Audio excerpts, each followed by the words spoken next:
So let's cultivate our motivation.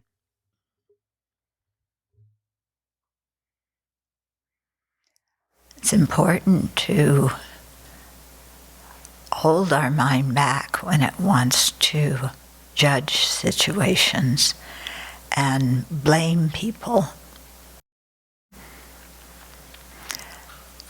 And remember what Shantideva was telling us in chapter 6, that things come about due to many, many causes and conditions.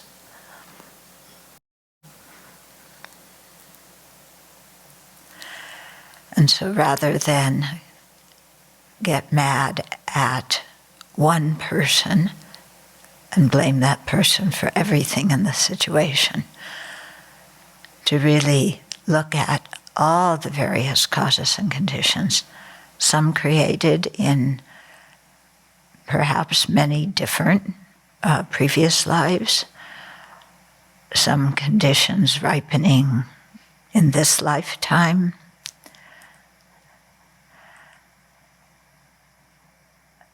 and when we can see how complex things are, it helps us from just attributing blame to one cause or one condition.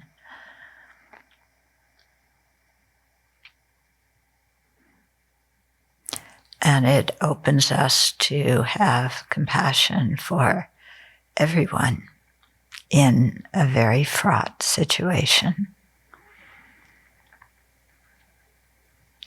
Because all the people are afflicted by ignorance, anger, clinging attachment.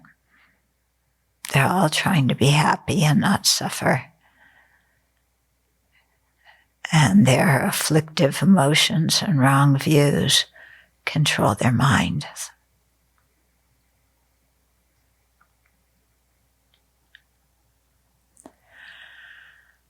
So we can have compassion for everybody involved and still hold people accountable for their actions. So compassion does not mean weakness, but it depends on clarity.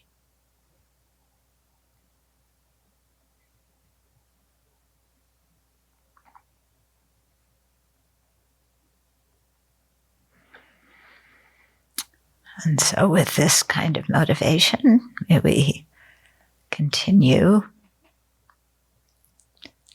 learning about samsara, nirvana, and Buddha nature, and in particular, the 12 links of dependent arising and how they function to keep us revolving in cyclic existence and how we can free ourselves from them.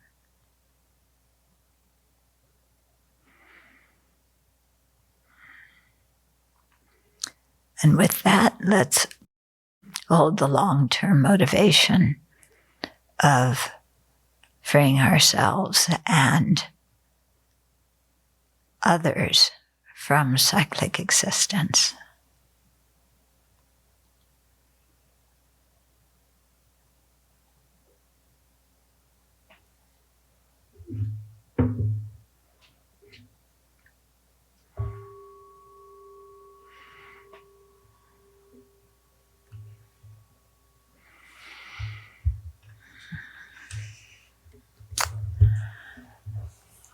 Okay, so I was going to teach on this chapter, and when I went back to my room after Posada, I discovered that the Kyle Rittenhouse case, the jury had reached a verdict, and it's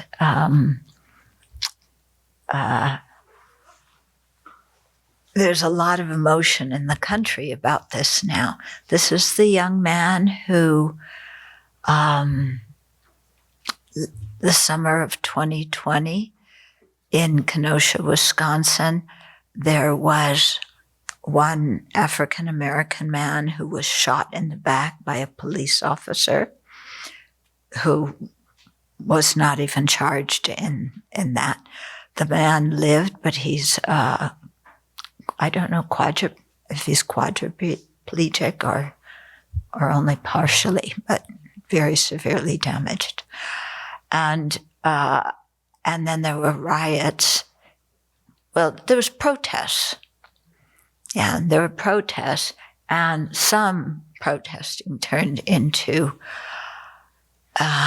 just chaos in the city. And one young man, Kyle Rittenhouse, who lived in Illinois, crossed state lines with I think it's an AR-15 rifle, semi-automatic. He was 17 at the time. He's now 18. And he crossed state lines with this weapon that he did not buy because at age 17 you aren't allowed to buy it, but his friend bought it and gave it to him. And he said he went to Kenosha to help the police and to take care of people. He claimed to be a medic. He wasn't really one, but he brought us a first aid kit with him.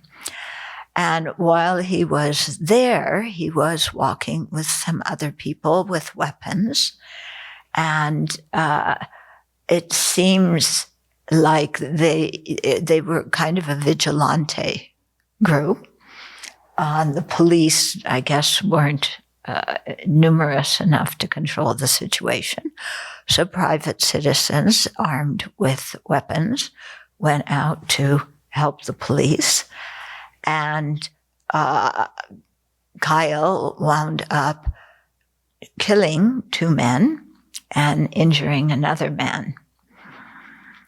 He was not arrested that night. He went home. He turned himself in the next day.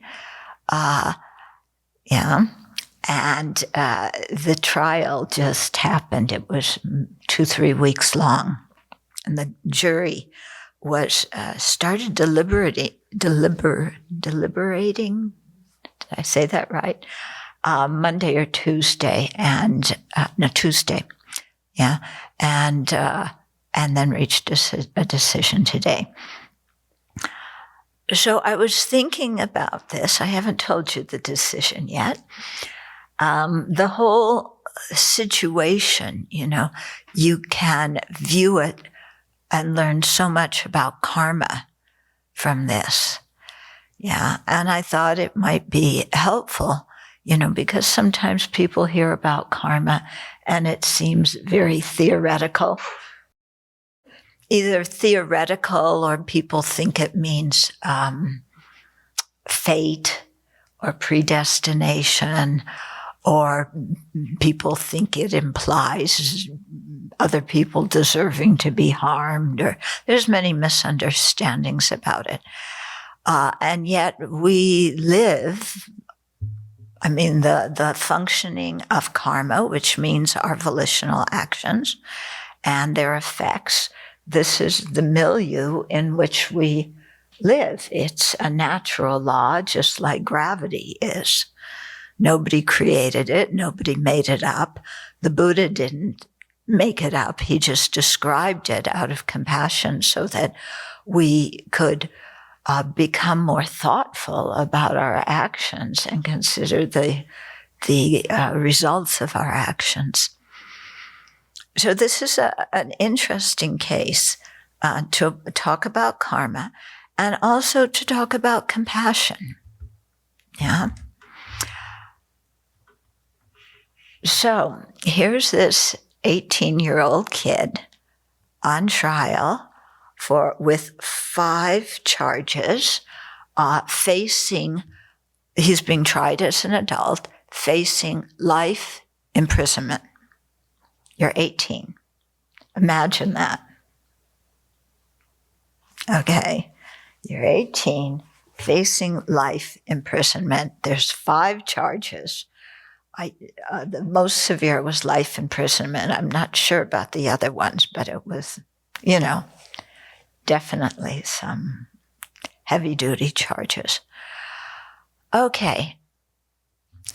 So people watched the trial.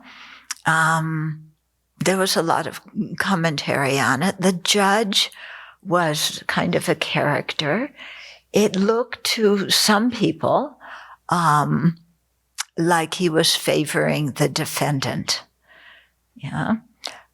Who knows what was in his mind, but that's the way it looked. I should also, before I go into this more, say that I am not talking about politics. Okay. Yeah, the right and the left are very obsessed about what's happening, what the verdict is. But I'm not talking about politics. I'm talking about karma. And I'm talking about compassion and trying to use a situation that we've heard about to see how these things function. Okay. So when you look at the situation, what he did, it's very clear that he killed the people. That is not in dispute. The big thing was, did he do it in self-defense? Okay. And the way the Wisconsin law was written, it's up to the prosecutors to prove that he did not kill these people because of self-defense. It's not up to the defendant to prove that he did do it out of self-defense. So it's already a hard case because of the way the law is written. How do you prove somebody didn't do it in self-defense? Yeah. Okay, so there's some factors here about how the law was written. Okay, so that's going to be a cooperative condition. There was, the prosecutor. There was Rittenhouse's lawyers. So a lot of what happened depends on those people, their way of thinking. Yeah, the way they presented the case, the way they elicited sympathy or anger, depending. Yeah. So I'm just trying to lay out some of the cooperative conditions right now. Yeah.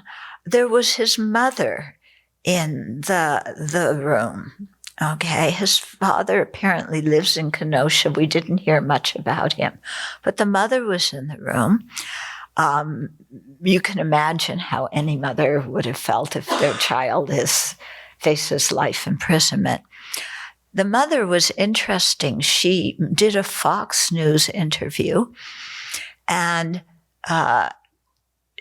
when asked by the interviewer, did she think Kyle would do this again? And she said, yes, he always wants to help people. Okay, so from the mother's perspective, her child, they talk about the compassion of a mother. Her child didn't do anything wrong. He was going there, as he claimed, to help people. Okay, interesting. The mother later said in another interview, what she thought about having weapons like this around so freely available. She said, if my son did not have a weapon, he would be dead now. So the question was about what she thought of a teenager having access to a semi-automatic rifle. And that's what she said. If he didn't have that, he would be dead now. Very interesting, because she can only see it through the viewpoint of this is my child. Yeah. Now, of course, two other sets of parents, their children were killed. And another set of parents, their child was severely injured. Okay. there's no talk about that. Those people were not put on the stand at all. We didn't learn very much about the parents and the family, or even of the two guys who were shot. Something about them came out, but just what they did at that moment. We don't know much about their lives, their family. We learned more about Rittenhouse's family. Okay. So it's interesting. Also because the judge forbade the prosecutors to talk about the two murdered men and the one who was injured, to call them victims. They were not allowed to call them victims. Okay. And yeah, interesting. They were not allowed to call them victims, but if they were looting and rioters, the defense could call them looters or rioters, but not victims. So it was very interesting. As the trial proceeded, it kind of played out that Rittenhouse was seen as the victim. Yeah. And when he was describing what happened that evening, he broke down crying. Okay. So here's this white teenager, on the stand sobbing. Yeah. In a country where there's a history of white men being vigilantes and taking the law into their own hand. Okay. Now, I know from my work with inmates, if Kyle had been black, there's no question what would have happened.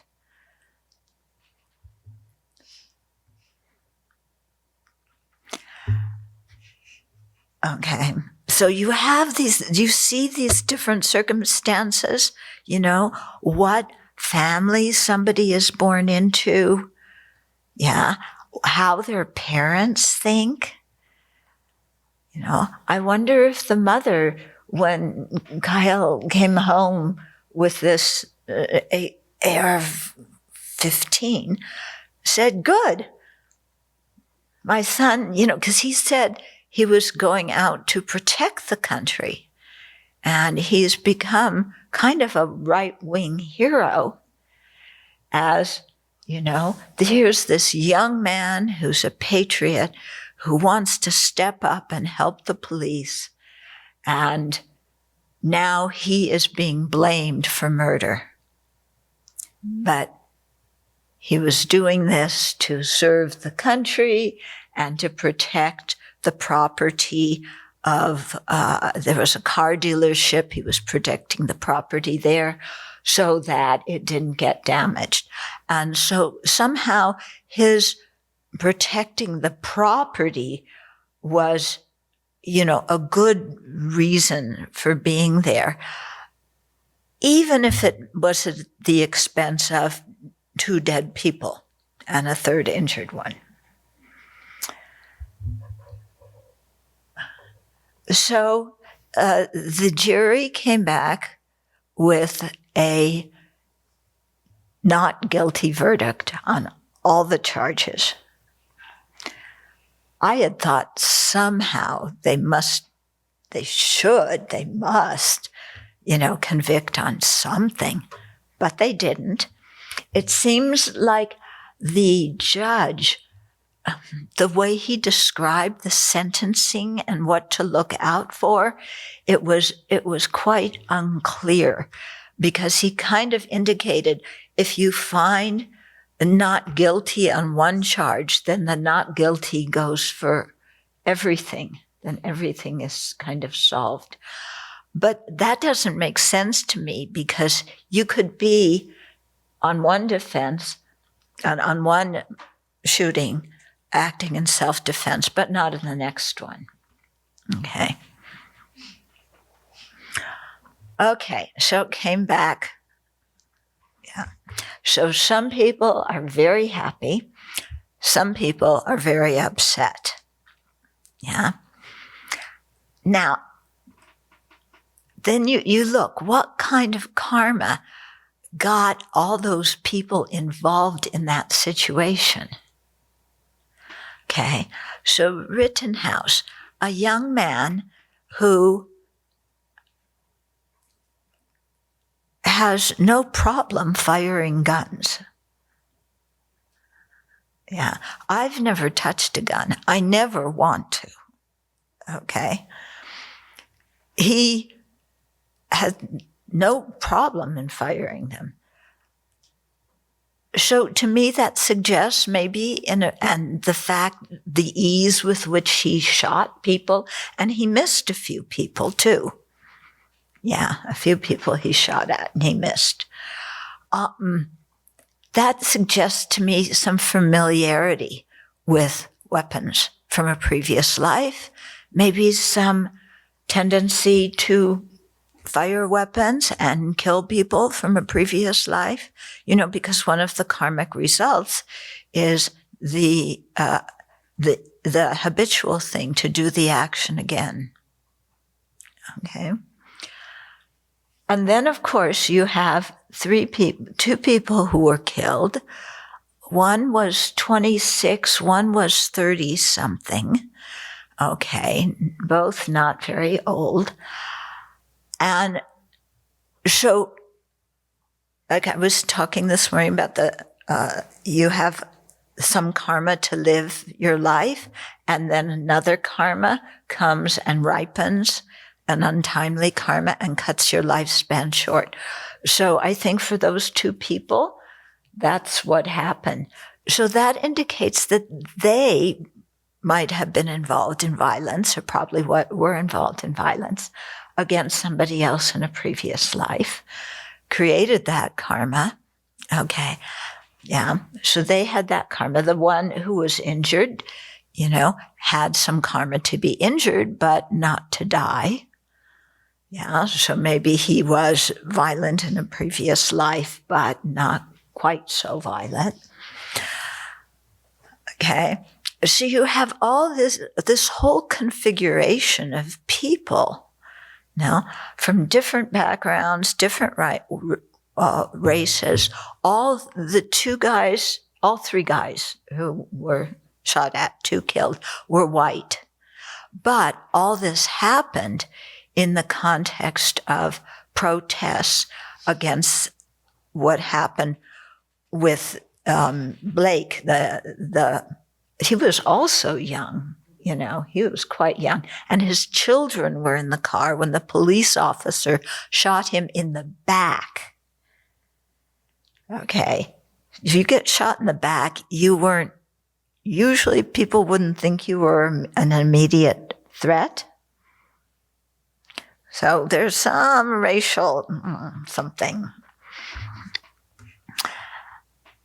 Okay, so all these people coming in with their previous karma, to live, to die, to be injured, with their different karma to act in situations. One of the first guy who was killed, it's kind of a murky situation, what happened between him and Rittenhouse. But some people see it as he started, his name was Rosenbaum, that he started it. He did throw a plastic bag at Rittenhouse, which set Kyle off. And, and that guy was killed. The second one, so as soon as he was killed, Kyle shot 4, there were four shots. So all the people around heard gunfire. They started running, okay? But some people, they thought this is an active shooter. I mean, you hear gunfire on the street. What do you think? Yeah. It's not 4th of July, an active shooter. So one man had a skateboard. He ran up and he tried to hit Kyle on the head and tried to take the gun away from him. Okay. And he got killed. Kyle killed him. Okay, I'm not going to tell you my opinions. You could probably guess, but I'm not going to say them. Okay? Then the next guy came, and he was an actual medic, and he was going towards the violence because he wanted to help. And Rittenhouse was facing him. This guy, Gage, had his hands up. Yeah. Apparently he had a pistol in one of them, but his hands were up. Rittenhouse, what do they call it? Racked the gun again, So Gage thought that, Rittenhouse wasn't accepting his surrender. So anyway, Rittenhouse shot again, and this hurt his arm. In the trial, they said that he was pointing his gun at Rittenhouse. It's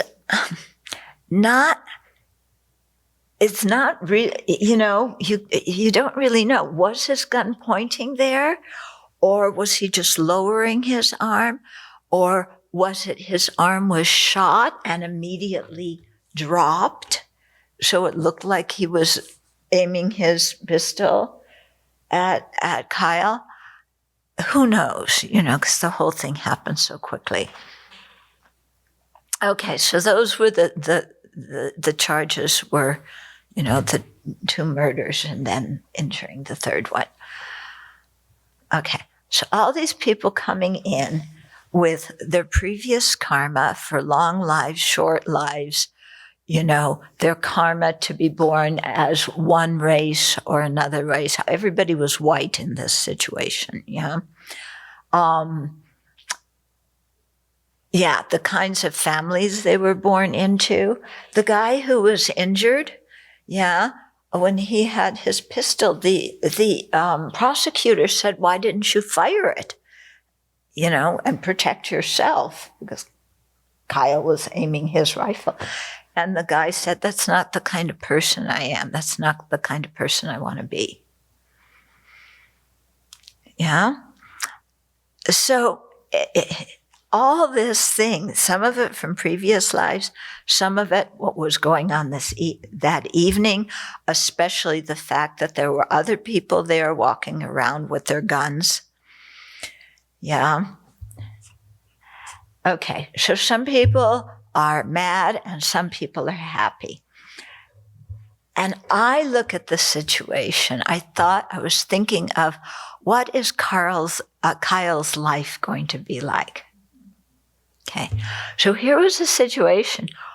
One evening of his lifetime, for a few minutes here and a few minutes there. Yeah, because the whole thing didn't take very long. And his whole life is totally different. And all of his future lives are going to be very different because of this too. Yeah, because karma doesn't care whether the jury said you were innocent or guilty. The law of karma, it's like gravity. Gravity doesn't care whether you throw it up or throw it down. It's going to come down anyway. So karma's like that. Okay. But I thought, first of all, he is known all over the country now. Everybody knows his name. Everybody knows his picture. Okay. He says he wants to study to be a nurse. Okay. Gosar, one representative from Arizona, who just got censored by the House because he posted some kind of animated thing showing him killing AOC and attacking Biden. he got censored by the House. The Republicans did not vote to censor him. Okay. So, yeah, it's nutty. So anyway, Gosar, this representative who did that, said, "You're welcome to come to Arizona and study on campus on University of Arizona property." Matt Gaetz, you remember Matt Gaetz? He's the young one, who is under investigation for sex trafficking of young women. Okay. So he got on and said that he was offering Kyle a job as a Congress intern. Okay. And Marjorie Taylor Greene, no relationship. My legal name, the last name is Greene. No relationship. She also offered him a congressional internship. Okay. Probably the NRA is going to offer him a job, doing advertisements for weapons, modeling his, for weapons. And this kid, okay, so many people are using him. They're just using him. So when the not guilty verdict was announced, he just started sobbing and he kind of collapsed, He was like so relieved. Of course, didn't express any regret or anything like that. But his life is going to be miserable. Yeah. He's under 24-hour protection because he's had death threats. Yeah. His family's probably going to have to move. How? He can't continue using his regular name. Everybody knows it. It's too dangerous. He's going to have to change everything and try and somehow, if he wants to live like an indescript life. I mean, what he's going to have to do is going to be very difficult because can you imagine any classroom he goes into, any job he applies for, if he doesn't change his name, or even if he does and they do a background check? Okay. Yeah. Can you imagine him meeting some girl and then asking her out, and then she finds out what his history is? Okay, so on one side, that's going to be awful. On the other side, he could be bolstered by the right wing, and used as a model of a great patriot and given all these jobs and publicity and make a ton of money. He already has over $2 million was donated for his legal offense because the bond for him to get out just before the trial was $2 million. They met the bond. And then there's the lawyer's fees and everything. So people are showering money on this kid. And then other people want to use him. And they will use him and then dump him after he is no longer of use to them. And then if he tries to live any kind of normal life, it's going to be hell. Okay. And so I just look at that and it's like, okay, he's so relieved that he's not going to prison, but his life is going to be hell out of prison, I think. Even if he gets famous and gets a lot of money out of this, eventually it's going to go kerplunk. Yeah. I mean, it's really, and just for short, it's really showing that short times in your life, if you make the wrong decision, it changes your whole life and your future lives. Yeah? And so how important it is to be really vigilant every moment, because you don't know what's going to come in the next moment for you. Yeah. So anyway, when I look at Kyle, I have to have a lot of compassion for him. Before the result came down, I was thinking, if he had gotten the guilty verdict, prison would have killed him too. Yeah. Being that age, going into prison, and then with his reputation, he would have to be in protective care. And he wouldn't, he'd be locked up most of the time. And then the people who did talk to him, again, some people would try and kill him, and some people would use him. Yeah. So you kind of have to have compassion for him. But you also think, gee, it would really be nice to live in a country where there was actual accountability for things done. There was another case, while I'm talking about all of this, okay, of a young man. This was, I don't know how old he is now, a few years old, but when he was 16 and 17, apparently he raped 3 women and sexually assaulted another one at his family's home. And the family had provided alcohol and marijuana for the kids. So he raped these women. He told one of them, if you stop resisting, it won't hurt so much.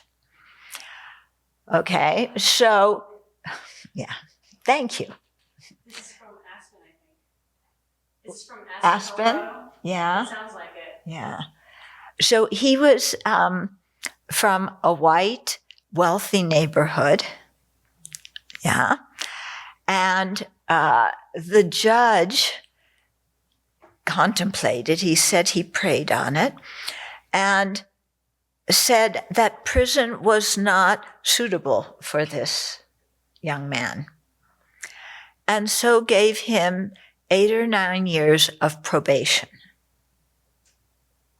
That means he is out.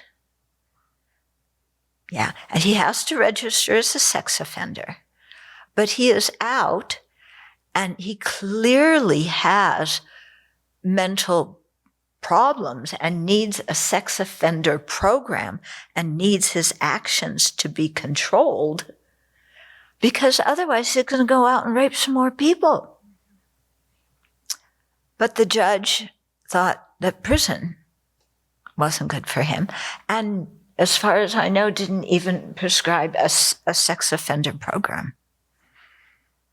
Okay. Now, we all know, again, if he had been black, what would have happened? Yeah. So, it's, yeah. So this is the situation that as Dharma practitioners, we're living in a world where these things happened, and if you don't watch your mind, you could get really angry and create a lot of negative karma out of anger. And, this plays right into what Shantideva has been telling us. If you get angry at a situation, you're creating negative karma. Yeah, and you're going to experience painful rebirth and painful repercussions because of it. Yeah. And yet our society says, be angry. Be angry. And they have 500 National Guardsmen called up in Kenosha, Wisconsin, because they're afraid of what's going to happen. They called it up before, the verdict came down, because they knew either way people were going to be upset. Okay. So here we are, we don't want to get angry.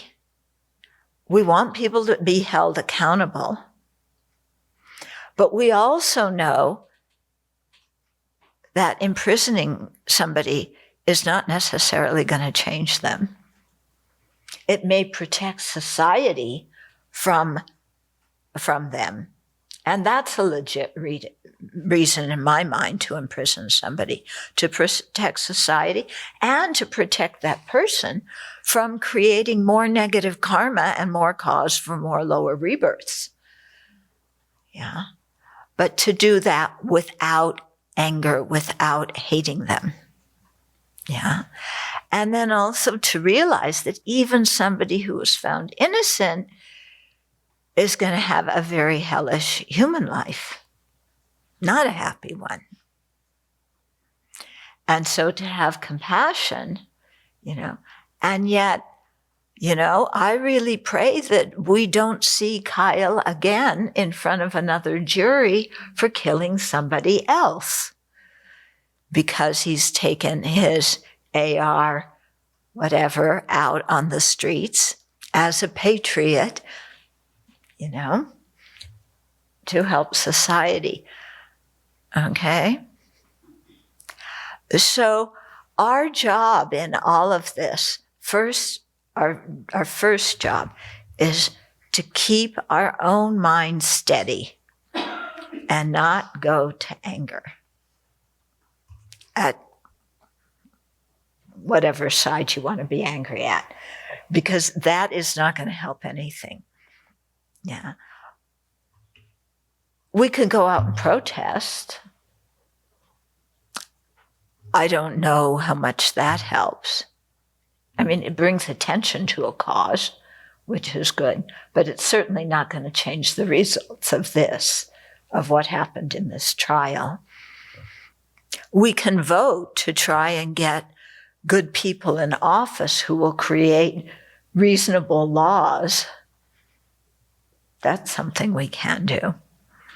We can write letters. We can talk about it.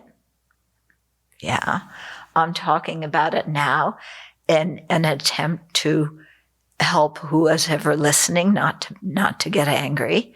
And, if anybody in Kenosha is hearing this, don't go out on the streets. It's not going to be safe. And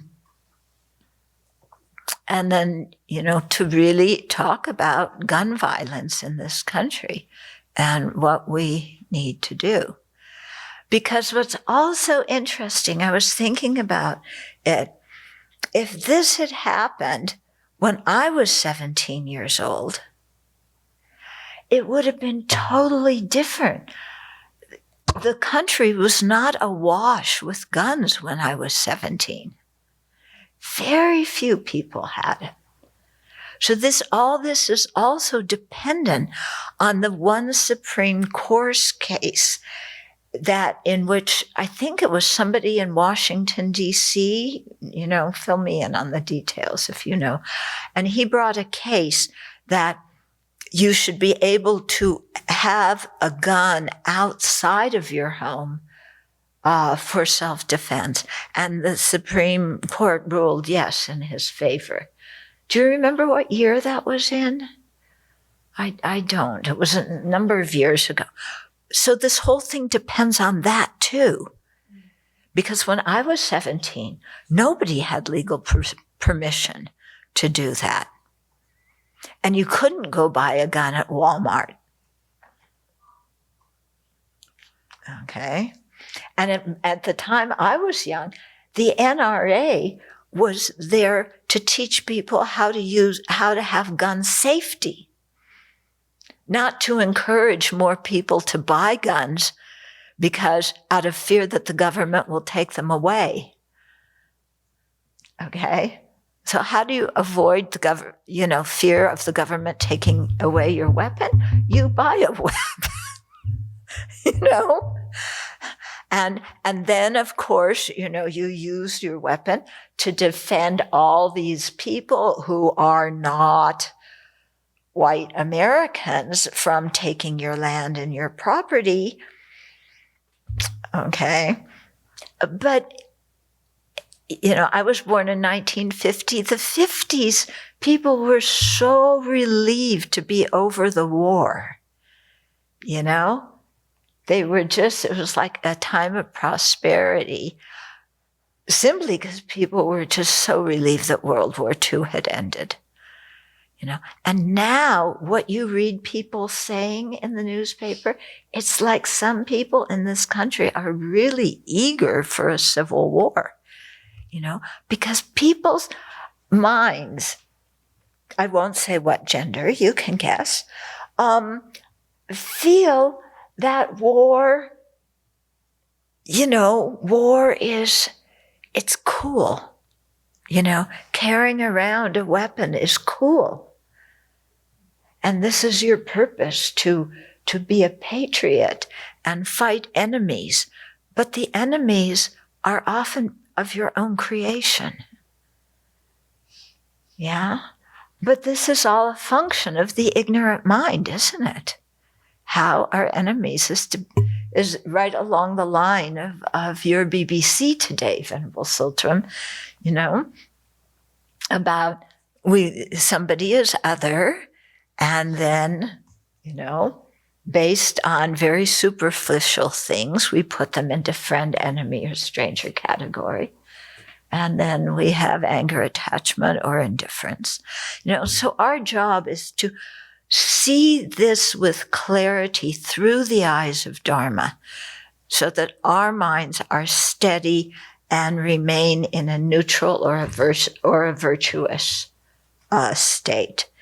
And then, to do what we can, what is possible and what is safe to do in society, to try and change, the injustice system,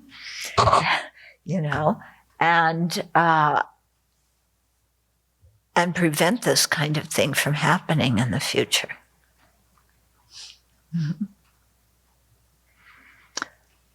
About the question. Question, yeah.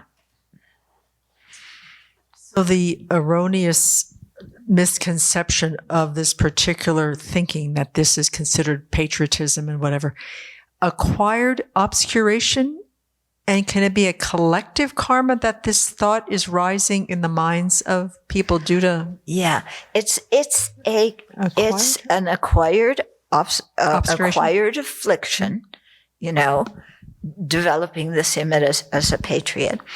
It has historical roots. So again, if this had happened in another country with a different history, the way people would think would be different. In America, America was founded by people who didn't fit in wherever they came from. Okay? And, yeah? And people came here, 1776, we are fighting for our independence. What was it? Give me liberty or give me death. Okay? So some guy, macho guy with his, weapon, give me liberty or give me death. I wonder if somebody was facing him with a weapon, if he would still say that. It's one thing to make these statements when you are in your own house or with a bunch of people who are not threatening you. It's another one to say it when you are in direct risk. Anyway, this whole thing in America of we're fighting for our independence, for our freedom, and the Second Amendment so that the government doesn't tyrannize us. Okay, you can see how that came into being because of, they were trying to get free of the King of England. But the Second Amendment has become something that I don't know how it relates to what the founders had in mind when they made that amendment. It was for a militia, to keep the government from taking over people's lives. anyway, there's this, real thing of we're libertarian, and patriots, and we're doing this, and now we can have weapons and walk around. In another country, you couldn't do that. Another country with another history. Yeah. At another time in this country, you couldn't do that.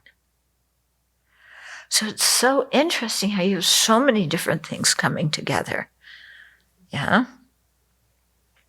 So you not only, have the conditioning of people hearing American history in a certain version when they were in grammar school and high school.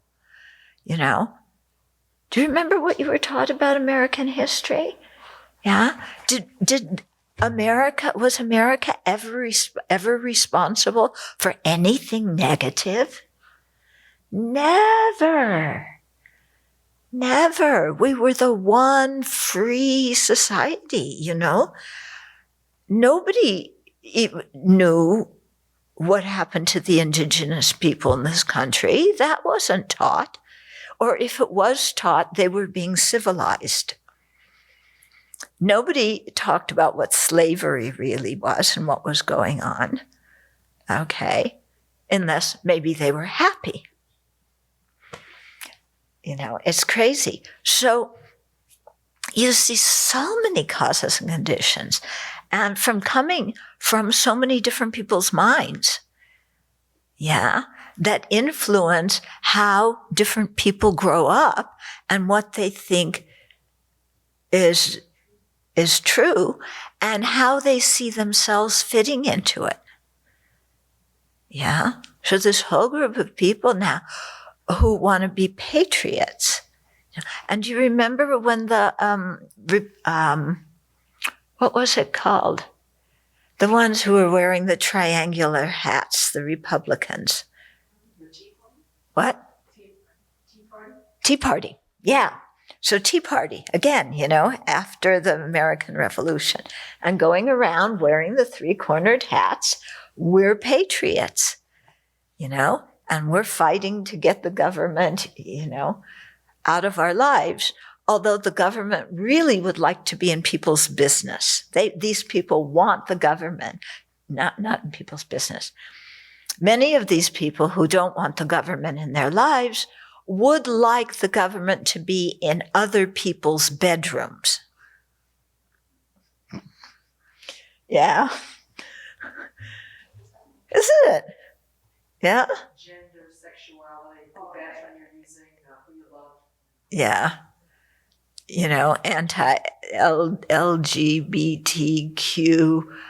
LGBTQI plus, I don't know, so many, there's so many initials everywhere you turn, Yeah, let's have the government in people's bedrooms. Yeah.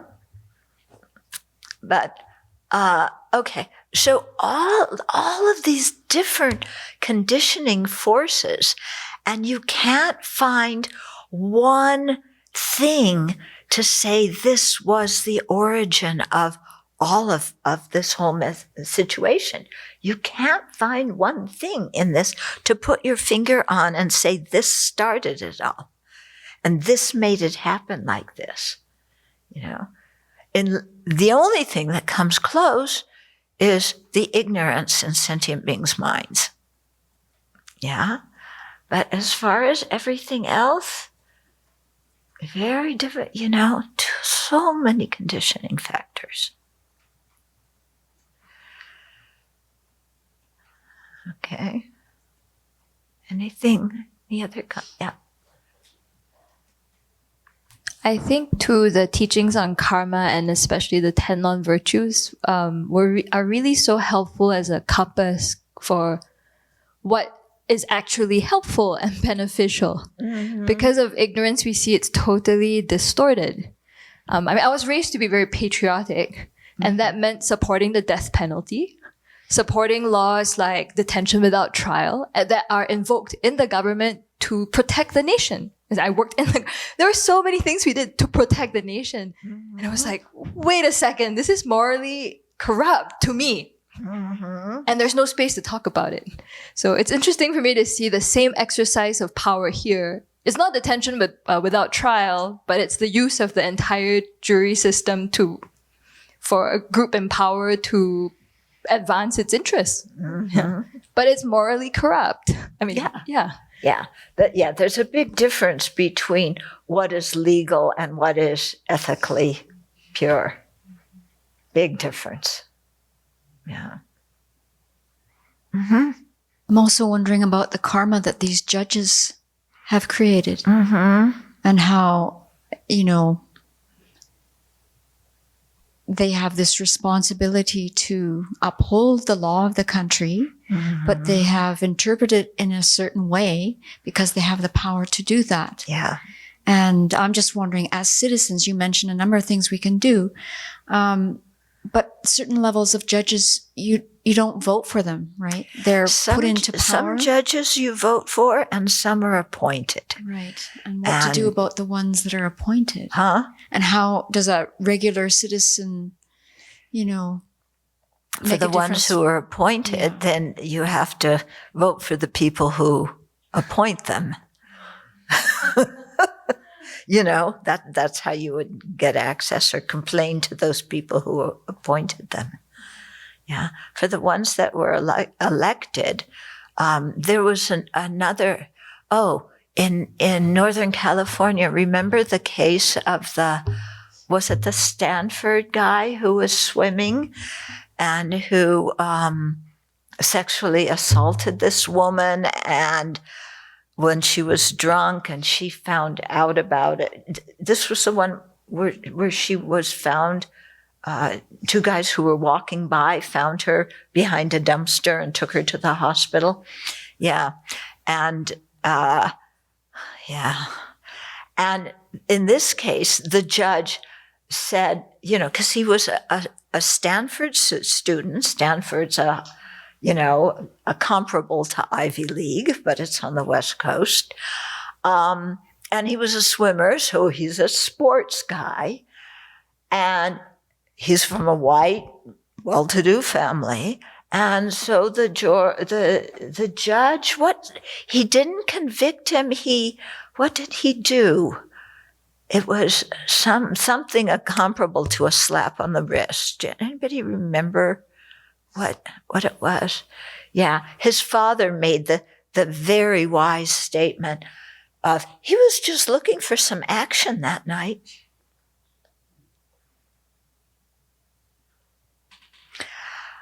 So anyway, the people in that county were very upset with what the judge did. And I don't know if they recalled him. Anyway, they got him out of office, if I remember correctly. Yeah. So they were very upset.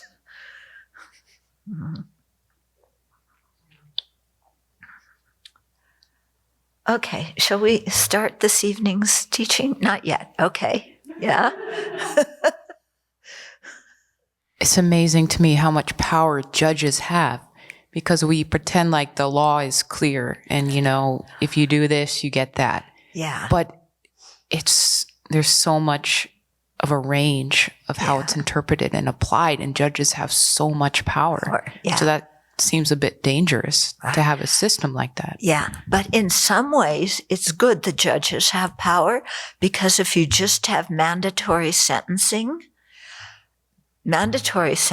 is horrible. If a judge has some power to see, to consider the person's upbringing, to consider the situation and give them a lighter sentence because of, other factors, that is good. But the mandatory sentencing is a disaster. Yeah. Especially 3 strikes and you're out. If your last strike is, I think, just some minor thing, they put you away for the rest of your life. It's very difficult. How do you set up a justice system that is just, that is fair, when it's operated by sentient beings whose minds are overwhelmed by afflictions and karma? You know, how do you do anything in society that's going to turn out right when the characters involved are overwhelmed by ignorance, anger, and attachment? When you share this tonight, to share how we apply the Dharma in current situations, I admire that, because reading news in such detail can suck. And it needs a certain power in mind, a certain strength to do that. And from history, I know from German's history, if you are not stay tuned with what really people are doing, what the government is doing and the jury is doing and such, you are so ignorant that you tend to do the wrong thing. And so you're really watching, you're like taking this religious responsibility to bear witness, actually, and share what you're bearing, what you're witnessing, and teaching us in that way. Even so, we may think, I want to hear Dharma, but you have to listen carefully that your expression is actually a care, is a compassionate attitude, because you care about the country, about the well-being of sentient beings. So I wanted to emphasize that, because sometimes we may think, I really want to go through the text, I don't want to hear politics, I don't, it's not relating to me or whatever. To put that in context a little bit. Yeah.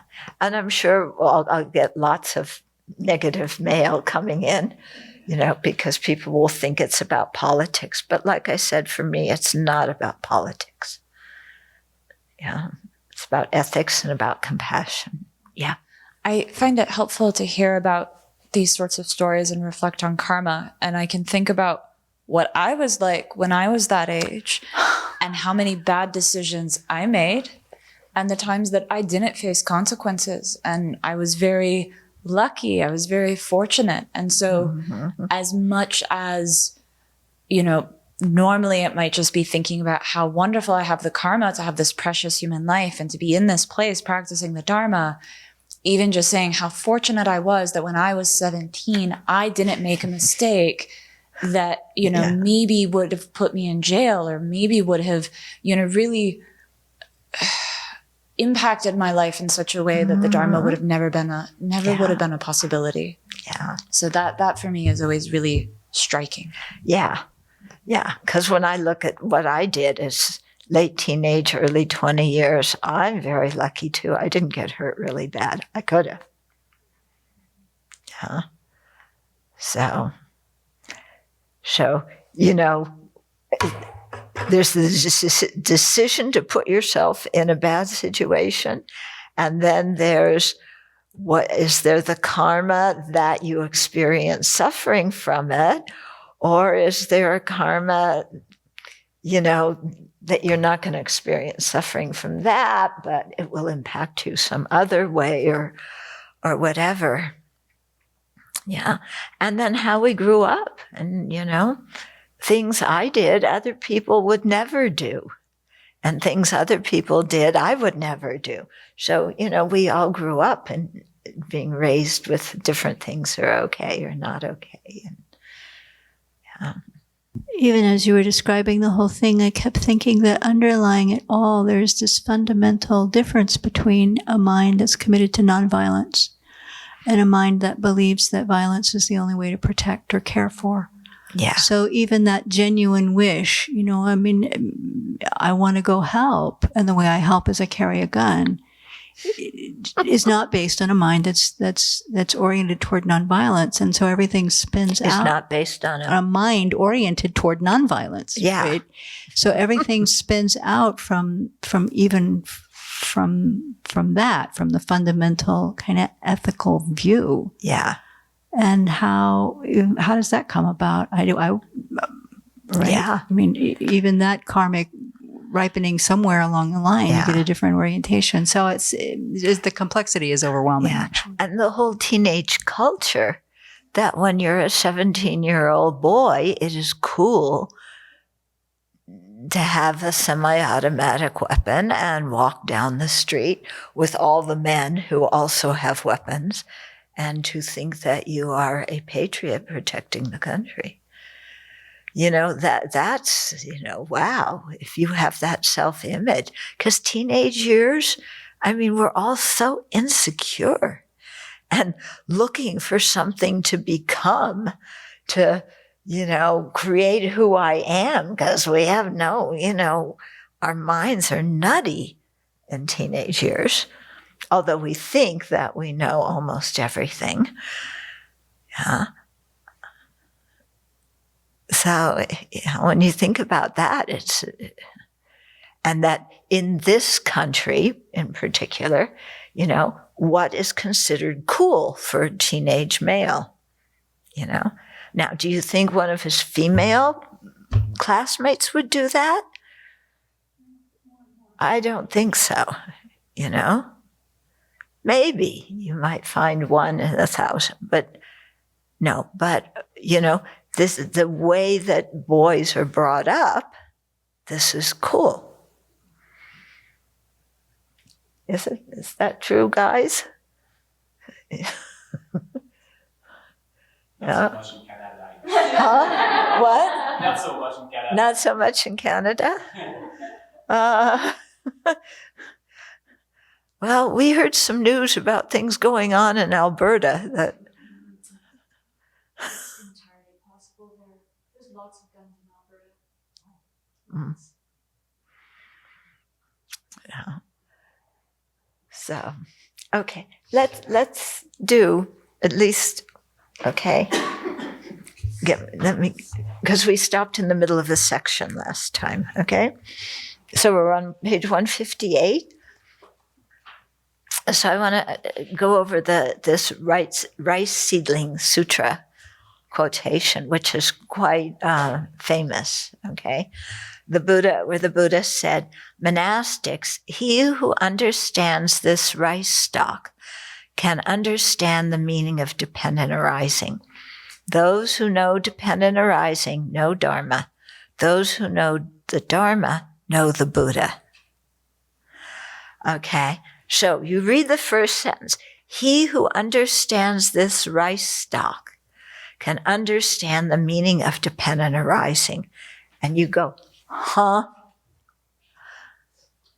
I understand this rice stalk. Here's this rice stalk. Yeah. Somebody planted rice seeds and this stalk grew out of the dirt. And how does that mean I understand dependent arising? Which means I understand the Dharma and understand the Buddha. I just understand this thing grew from a seed. Okay? So that's how our mind looks at it. Yeah. But here's where, what he means, understanding this rice stalk is one of the Chandrakirti's refutations of inherent existence. Yeah. So how did this rice stalk or sprout, originate? Yeah. Was it produced by itself? Was it produced by something other than itself? Was it produced by both, self and other? Or was it produced without a cause? Okay. And then there's this whole unpacking of this analysis and what this means. Okay. So if the rice sprout or stalk came from itself, that means it grew from a seed that was already itself, that already had like an unmanifest sprout in the seed. And in that case, if that's how it came about, then you have the cause and the effect existing at the same time. Okay. Can a cause and its effect exist at the same time? No. The cause has to cease for the effect to arise. Okay? So I'm not going to go into the long refutation. This is the essence of it. So things are not produced by self. At the time in the classical period in India, the Samkhyas asserted that things arose from a cause that was the same nature as the result. Yeah. And they believe this. And these are the ones. Remember the Samkhyas? They're the ones that say that there was a primal substance out of which everything arose. Okay. So that's refuting their argument. Then let's jump over the second one, other, and go to the last one. Okay. Causeless. Can anything grow causelessly? Yeah. Can you have a result without having a cause? No, that's impossible. Okay. Then let's go back to that one. Something is produced by something other than it. And that one looks okay. Yeah, the seed is other than the sprout. Yeah. But Chandrakirti, when he made this syllogism, he is assuming that everything, that when you talk about other, it doesn't mean conventional other, it means an inherently existent other. Okay? So if the cause were inherently different than the result, yeah, then the two things would not be related. Okay? And that seed could not produce that sprout because they would be inherently different. Now, the seed and the sprout are different. They are definitely not the same. Okay? But they are not inherently different. Okay? If they were inherently different, yeah, then there's no relationship between them, in which case you could plant pumpkins and grow gorillas, okay? Because there would be no relationship between the cause and the effect, because they would be inherently different. And then, can they be, so that was the assertion of the lower Buddhist schools. Then the third one, that they were produced by self and by others, this is the assertion of the Jains, because they say that like a clay pot, it was produced by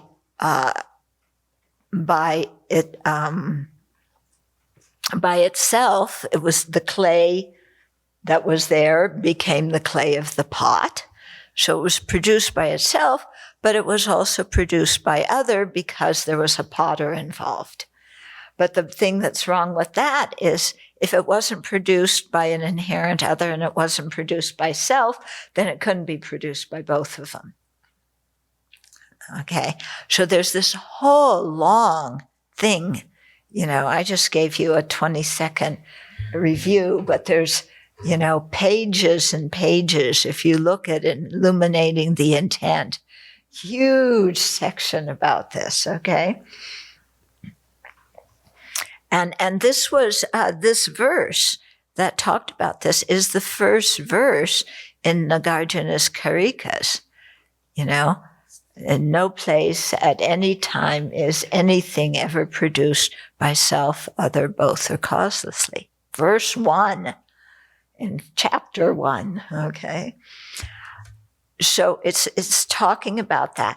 So you refuted that the sprout was produced by self, other, both, and causelessly, but you know that the sprout came into existence. So there's only one other alternative for how it arose, and that is it arose dependently. Okay, so by process of elimination, you come to the conclusion because, the rice sprout is there, that it arose dependent on its cause, the rice seed, and on conditions, fertilizer, water, heat, okay, and lack of gophers. Yeah. Okay, so this leads you into a whole discussion of dependent arising. In this particular case, we're talking about causal dependence, but there's other levels of dependent arising too. You know, if you talk about causal dependence, the cause produces the result. Okay, so the result is dependent on the cause. Yeah. But if you look at the situation in another way, yeah, the cause is dependent on the result, not in the sense that the result created the cause, but because that rice became the cause in dependence upon the production of a rice sprout. Yeah. So what you designate as cause and effect, those two are mutually dependent. Yeah. And then that gets you into another level of dependence. Yeah. Because if there's not anything inherent in this seed that produces the result, yeah, and those things are mutually dependent because they are designated in dependence on each other, then it shows that they are dependently designated and merely dependently designated. The mere eliminates them being inherently related in any way. Okay, so here you just went through 3 levels of dependence. Yeah, again, in like 4 sentences. So, but that's the idea. Okay, so if you understand the rice stalk, you understand the meaning of dependent arising.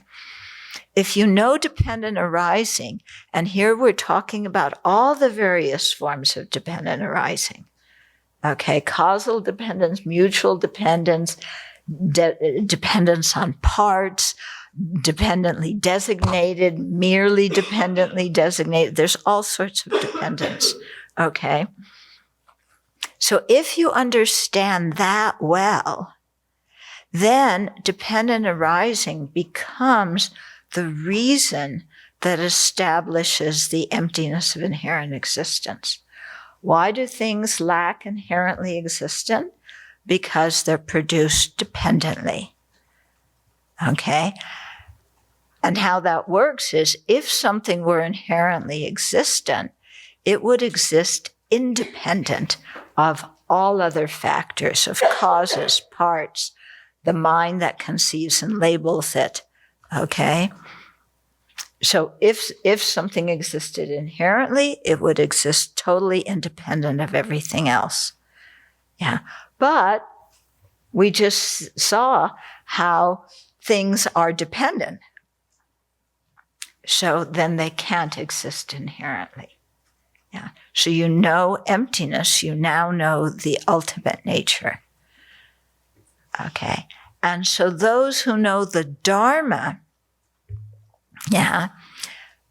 So you know the ultimate nature that things are empty, but you also know that on the conventional level, they are established because they are dependent. So you're not falling to either extremes. Yeah, you know they're empty, so you don't fall to the extreme of inherent existence or absolutism. And you know that they are dependently arising, so they do exist. But you also know that because they're dependent arising, they're empty. And because they're empty, they also exist dependently and conventionally. Okay. So you know both natures. You know, and this is talked about not just intellectually, you know, a bunch of words, but through your own meditative experience. So that's knowing the Dharma. That's the essence of the Dharma. Yeah. The nature of reality, how things are. And those who know the Dharma know the Buddha. So if you have, non-conceptual realization of all of that, then your mind is in tune with the Buddha's mind. Yeah, what the Buddha realizes, your mind realizes, at least as an Arya, as you progress on the grounds, the paths and grounds of an Arya, then your mind can become a Buddha's mind, but you're definitely growing in that direction. So that's what it means. Those who know the Dharma know the Buddha. It isn't that you know the Buddha and, oh, there's the Buddha. He's my old friend. I haven't seen him in so long. He's walking down the street. No, that's not what it means. Yeah.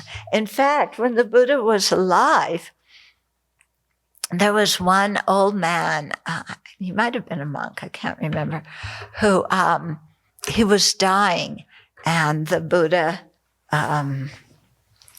came to see him, and the man was so happy. He said, my whole life I've wanted to meet the Buddha, And the Buddha said,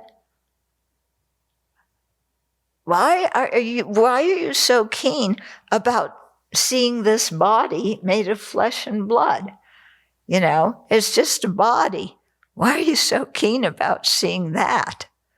Yeah, you haven't seen the Buddha if you've seen this body.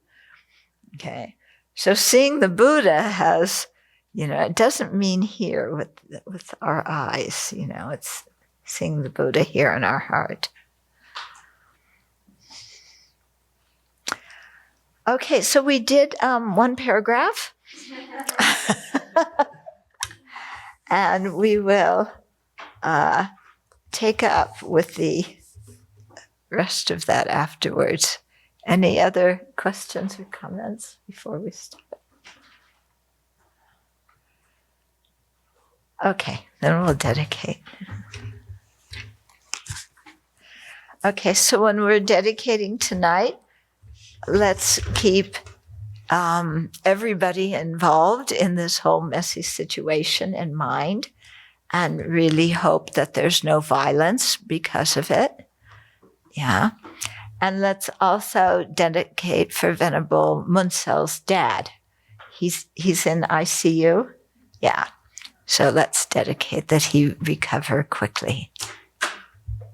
Also to the owners of our E&L mechanic service who take care of our cars. Travis, he's young, in his 40s. He's in ICU with COVID at Sacred Heart right now. Oh, my goodness. He's been there for 4 weeks. 4 weeks in ICU? Yeah, his wife made it through the COVID. They both got it. What? They both got it. Him and his wife got it. And she recovered. They went to Ohio for something. And so he's in ICU at Sacred Heart and struggling.